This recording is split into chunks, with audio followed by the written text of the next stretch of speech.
سلام دوستان، سال نوتون یه بار دیگه مبارک. میخوام از کار جدیدی که خودم خلقش کردم رونمایی کنم.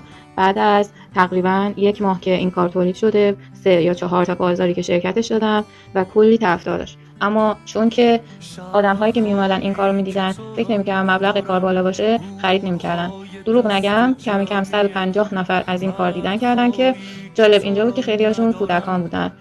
خانمایی بودن که اصرار کردن به همسراشون که اینو بخر که ماهی شب عید نذاریم سر سفره، اما همسراشون هم نمیخریدن. اشکال نداره.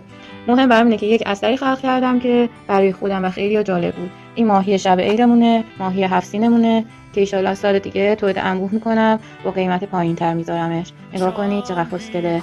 بچه‌ها فکر می‌کردن ماهی زنده است و چرا حرکت نمی‌کنه. پدر مادرها فکر می‌کردن که این ماهیای زنده بوده که مرده و میومدن دست می‌زدن بهش. اما چون من خیلی روی این سفال کار کردم، ببینید رنگ سرامیک خورده، رنگ سرامیک براقی خورده که روشم کلی براق کننده خورده. حتی تازه میتونن توی این حوضچه آبم بریزن بذارن. من چون خواهرم دلش نمیومد آب بریزه توش، نگرش داشتم اینجوری. ولی نگاه کنید چقدر قشنگ شده. حالا اگه دوست داشتین میتونین سفارش بدین. من قیمت این کارو گذاشته بودم 350 تومن، ولی خب چون تو مناطق پایین بودیم و همه درگیر خرید شب عیدشون بودن، سختشون بود این هزینه رو پرداخت کنن و من اصلا سر این کار تخفیف ندادم. سر خیلی از کارام تخفیف دادم، اما این کار واقعا چون خیلی دوستش داشتم، هیچ تخفیفی هم به کسی ندادم.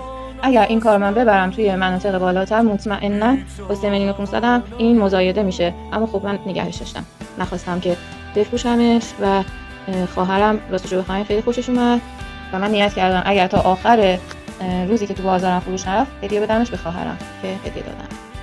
اینم تخم مرغایی که هولولکی درست کردم، هنوز نصف کاره است، گذاشتمش برای سال دیگه خوشگل ترش کنم. بازم یه بار دیگه سال نوتون مبارک. اینم شمعاییه که تولید کرده بودم و سوخته.